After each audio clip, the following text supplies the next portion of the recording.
Now, here's a certain lady who lost both her parents at a very early age, and she's left with a younger brother to cater for as a sole responsibility. Now, along the way, she had to struggle by herself, set up a kiosk just to make ends meet. Now, here comes a Catholic priest who patronized her business. And in the process of patronizing her business, the Catholic priest made an offer to her that I would like to change your life, take you from where you are to a better position by getting you a better apartment, getting you a car, and fending for your responsibilities, including your younger brother's education. And she was so excited because this was like a God sent, an angel sent from above. All right, so she gave in, and they moved from where they were, probably in the slum, and into a 3-bedroom apartment. Of course, the priest got her a car and started taking care of their responsibilities, including the younger brother's education, to the letter. All of a sudden, the Catholic priest called her and made a demand that he wants her to have a baby for him. In other words, be his baby mama, because he's not allowed to marry. So now here's the girl who has turned down 2 marriage proposals just to please this Catholic priest. All right, and she's been forced to either be this Catholic priest's baby mama or return back to the slump where he found her and brought her out of. So your opinion really matters here. So we really want to know what you think.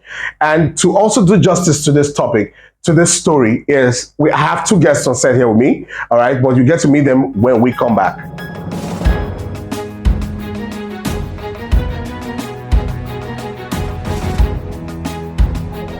All right, welcome back. This is Shared with Noble, and my name is Valentine Awogo. And like I said to you earlier, I have 2 very amazing guests here on set with me. On my right here is Mary Emmanuel. Hello. You're welcome, Mary. Thank you. Now, this is our first time having you on set. I believe we're going to have a very nice time here. All right, and on my left, of course, is the controversial Dr. Chidi Peters. I call it controversial because he has a lot of controversies in his opinions. All right, but we hope we're going to have something different today. All right. Okay, so now you guys have heard the story. So what's your take? Let me start with Mary Emmanuel. What's your take? What do you think? You're a lady. Put yourself in her position. How do you think you should approach this? If I were to put myself in her position, it would be bloody. So let me just take it the way I want to take it, right? Okay. Now, the situation is rather dicey, but I think there's always a way out. Okay. Either ways for me. Now, first things first, they say a closed destiny, or rather a closed mouth is a closed destiny. Yes. I feel like she should speak out. She should speak up. Okay. She should, talk to people that matter. Of course, she has taken the first step by talking to you. That's why we are talking about it here. Yeah. Yes. Secondly, I do not understand the basis of his threat, because when you said she was actually like she was doing business before he met her, although it was not on a bigger platform.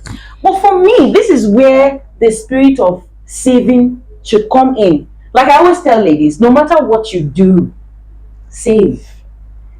If you're following a priest and he gives you money, save.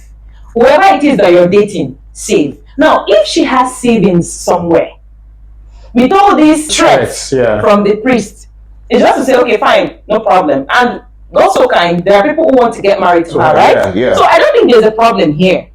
What she should do is take her savings, leave the priest, and then first of all, come out plain. Let the world know what the so-called priest is up to.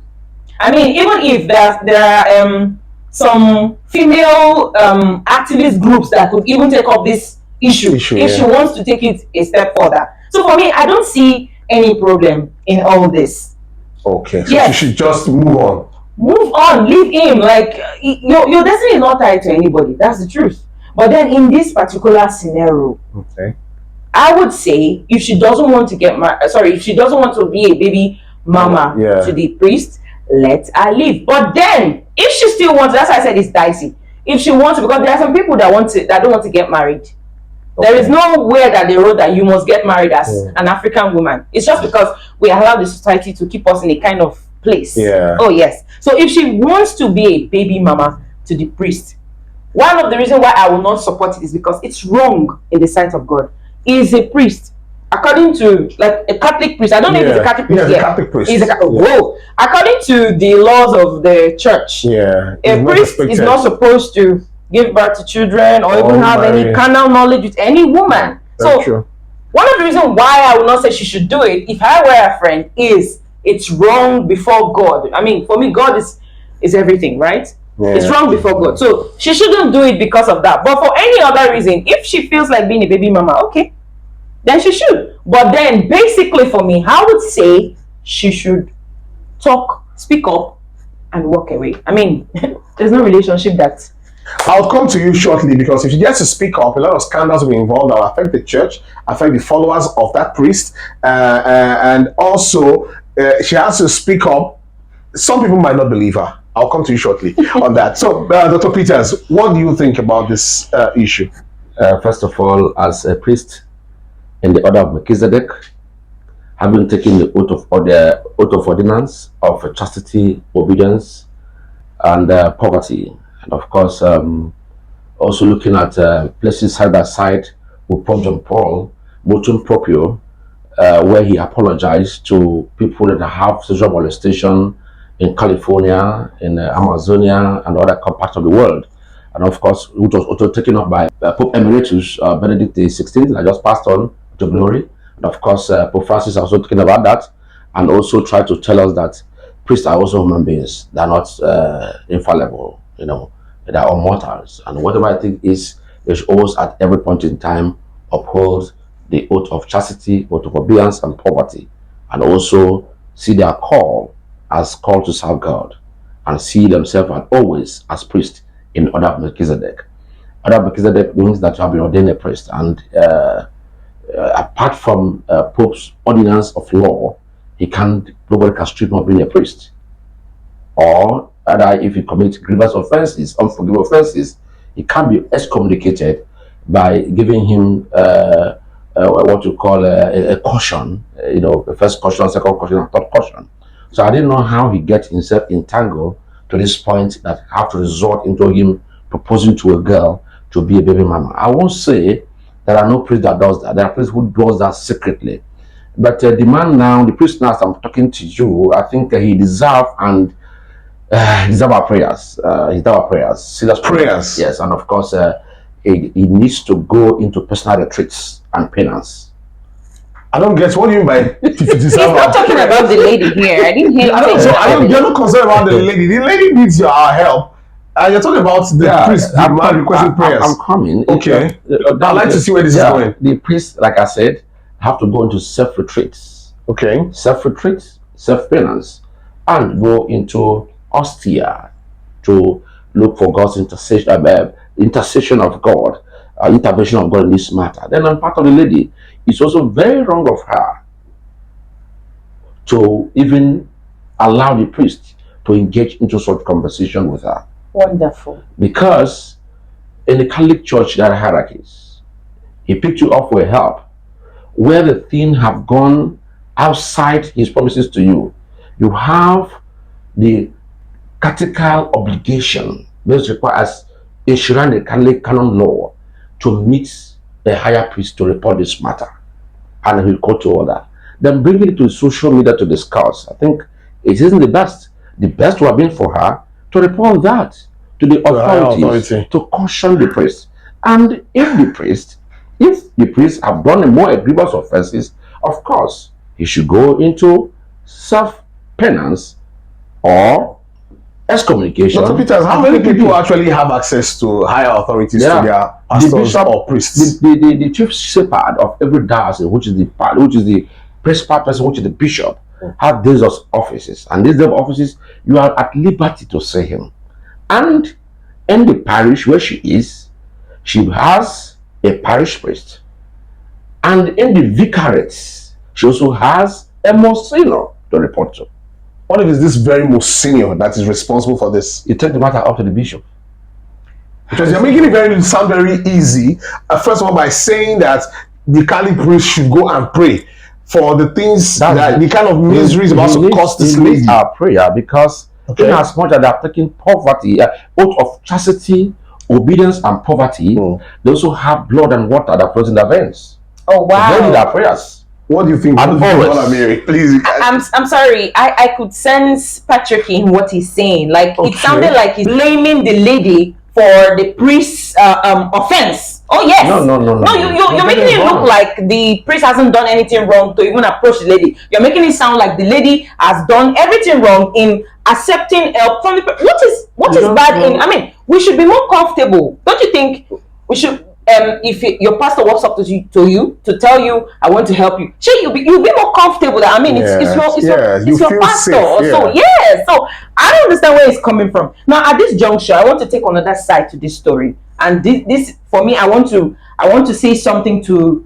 I know it's still happening. Like some families will just wake up and just pick one of their child to say, okay, you must be a priest. I feel like. First of all, to be this is with due respect to the Catholic Church. I love Catholic Church, so I'm not trying to speak ill of whatever it is that they do or not. But then I'm just saying, like in this day and age, your children should be allowed to tell you if they want to be priest or not. It's so obvious. Okay. It's very obvious from this story that man wants to have offsprings. Now, if he really wanted to be a priest. From his heart of heart, he will not even think. I know they are human beings too, but come on now, come on. You know what it means, what it takes to be a priest. Why do you still want offspring? Why do you want to even engage in to have carnal knowledge? It means it's not from his heart. So I want to address parents out there to allow their children make their choices. God called people. There are some people that you know, okay, this one will be a pastor. Like the child will even tell you, mommy, I want to be a priest or something. I think it's high time we allow our children make that choice too. Honestly, let me clarify your points here. When you come to priestly formation goes beyond your parental decisions.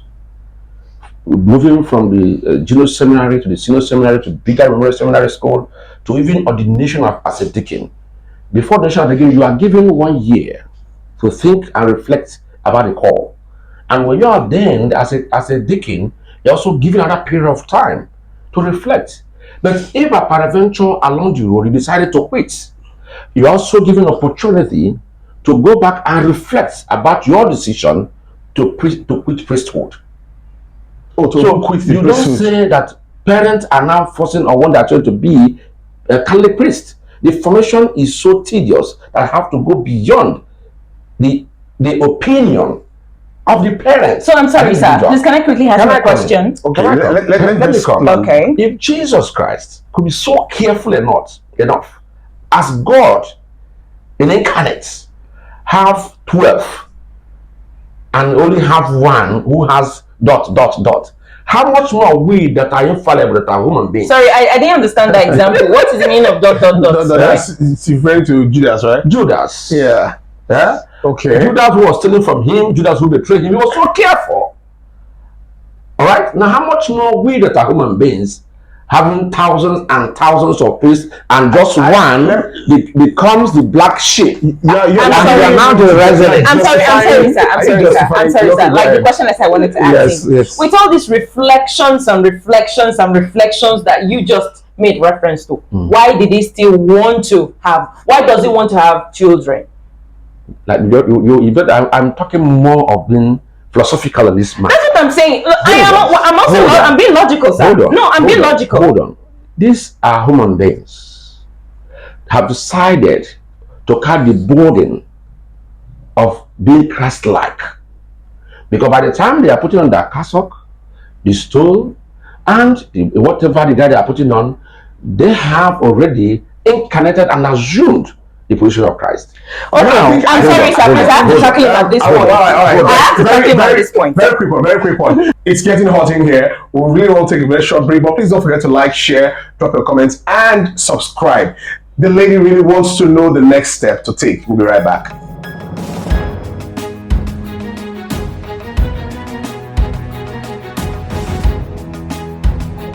Welcome back. It's really been hot in here. All right, and we've been talking about, you know what. So very quickly, let's come to you, Mary Emmanuel. I had to interrupt you to go on a short break. So yes. what were you going? Actually, he said something about the priest being human, first of all, and secondly, he said for you to be a priest, you have to be Christ-like. sorry, was there any part in the Bible where Jesus Christ had any sexual intercourse with anybody?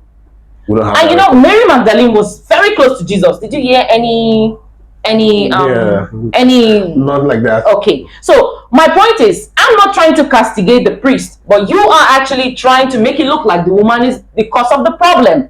I'm just trying to say that in this present day and time that we are in, children should be allowed to say, yes, mommy, I want to, or yes, daddy, I want to be a priest or not, because I still feel like the priest eyes is in the world. That's why it could entertain such. See, let me tell you a true life story. Where I grew up in Kogi State. Okay. And I know of a priest who was doing stuff with the girls in that place. Okay. Yes, it was, you know, I keep asking myself, like, if you know that, like, You desire this. I don't know what to say. I'm trying to be careful here, Yeah. so that the Catholics will not come for me. Yeah, I understand. But with due respect to the church, even in Pentecostal churches, Yeah, come it on now, there are happens. pastors Yes. everywhere who indulge in same. who are not called by God. Because I still feel like if you're called by God, you have too much of a responsibility to even think of a about woman. it. Yeah. I know what I'm saying when I say this. But when you allow yourself to be used by the devil, because they always blame the devil, even if the devil, doesn't know anything about it. But okay, leaving whether the person is a priest or not, let's look at the matter. You're not supposed to blame anybody here.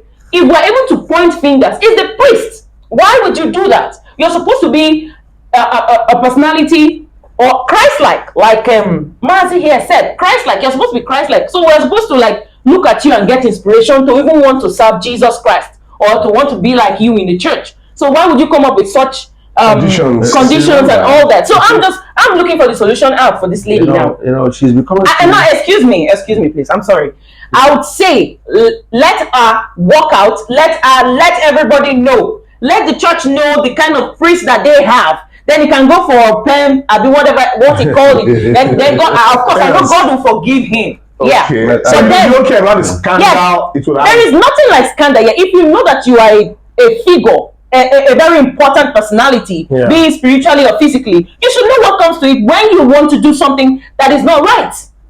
Let me quickly. She's becoming judgmental here. I'll throw a question that was thrown to Pope Francis II, an interview about homosexual. He said, "Who are we women to judge homosexual? The judgment about homosexuals belong to God. So judgment about the priest belong to God. So if the girl, like I said, there are proper ways to do it in order not to offend the body of Christ." Okay. And hold on. Let's Hold on. And I will refer you to some books we have to put us into to know. Of course, you know I want to read it. What it costs to be a priest, and of course the steps taken by the church to address some of the scandals just at first. That is the entire culture at first. So you can read the Vedemecum, which is part of the Pope, all the Pope's serial Brutum Proprio in Latin. So thank you very much. So, I mean, it was quite laughable. So now, like I said, the girl has a proper channel to channel what has happened, and the church give a disciplinary action on the priest involved. That's all that she can do. So what now? Let me come to you quickly. Yeah. So now here is a priest. If she does that, and the priest withdraws all his support and help, which would leave her with no other option than to one, sell the car, all right, move out of the apartment he pays the rent for. Material things. Let me finish. And stop the education of her younger brother, which we don't even know the quality of education that priest has rendered that young man. Sir, I put it to you that now that she has takes spoken, these things away from her. How do you want her to survive if your suggestion is for her to walk away? Sir, one final word. I put it please. to you that, like I told you, a closed mouth is a closed destiny. Now that she has brought it to limelight, there are people that will readily come and sponsor a brother and even help her establish herself. The church too has the mandate to do that as well. Because hey, I mean, this is her trying to help us. In fact, call our wayward priest to order. Okay. In that way, you are also helping a man of God come back to the right track. Because there are so many pastors and priests out there who are still doing these evil deeds.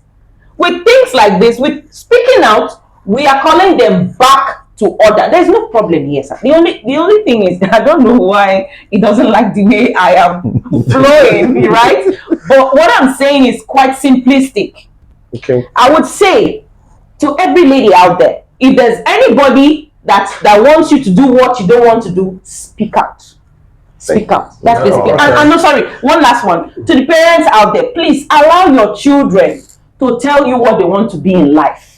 That's just my One, she has said it all. So what's the final words? That is the feminist stand these days. Just always speak out. Oh wow! Oh wow! He doesn't No, it's fine. It's okay. Nobody is against that. That is wonderful. That is excellent. When this thing started, the church was not there. It's between she and the priest.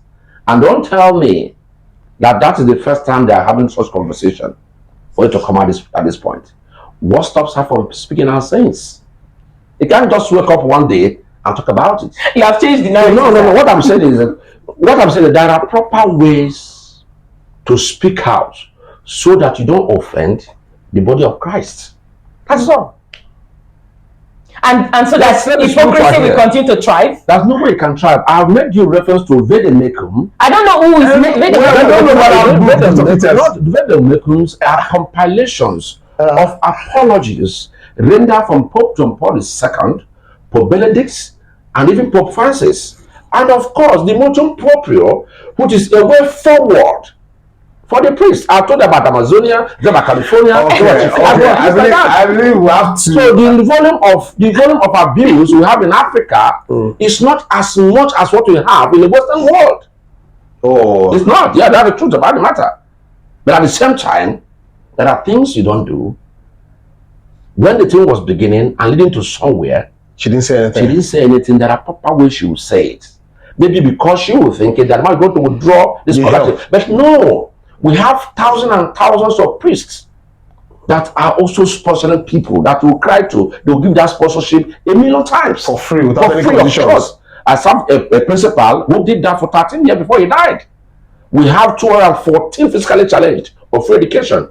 And he has trained over 1,000 plus in the university without requesting for a dime from them. So nobody negated the fact that now the church also, I never said anything like that. The church also have programs to carry on with her life. All right, that's as much as we can take for this episode, because it seems my guests here are still very much on fire to go deeper into this conversation.